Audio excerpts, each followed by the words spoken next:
Mùa xuân này anh sẽ cưới em, bỏ thời gian cách xa đợi chờ. Đường sang nhà vang tiếng pháo vui, theo kiều hoa có đôi phù xế. Còn trong đợi bạn bè dăm tên, bạn ngoài xa đã xa thật rồi đâu còn. Mùa xuân này anh sẽ cưới em, lũ bạn xa chắc không kịp mời. Đường chim trời đến đó bốn phương, đưa đầu non đưa đêm vừa xuôi. Nhớ mây trời rồi mình đưa tin, rằng mùa xuân đã nên vợ chồng đôi mình. Mùa thu còn đó, mùa đông thì chưa sang. Tình dân ngút ngàn, anh lo gì thời gian. Mùa xuân sẽ đến, mùa đông rồi qua mau. Ngày vui đến gần, như nhắn trời vào xuân. Mùa xuân này ta sẽ có nhau, trong ngày vui áo em màu hồng. Màu hy vọng tô thắm áo anh, màu tình yêu ngắn trên đồng lúa. Màu huy hoàng dịu dàng quê hương, vào đầu xuân chứa chan chuyện tình đôi mình.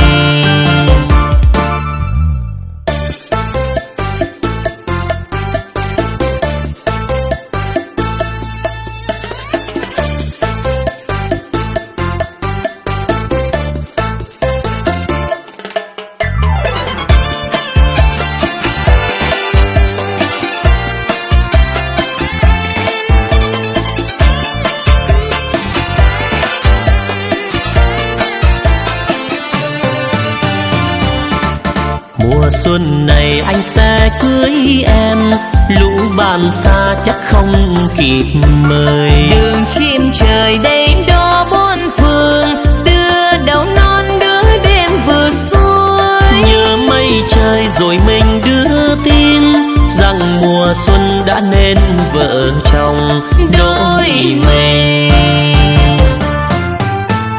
Mùa thu còn đó, mùa đông thì chưa sang. Tình dân ngút ngàn, anh lo gì thời gian. Mùa xuân sẽ đến, mùa đông rồi qua mau. Ngày vui đến gần, như nhắn trời vào xuân. Mùa xuân này ta sẽ có nhau, trong ngày vui áo em màu hồng. Màu hy vọng tô thắm áo anh, màu tình yêu ngắn trên đồng lúa. Màu huy hoàng dịu dàng quê hương, vào đầu xuân chứa chan chuyện tình đôi mình.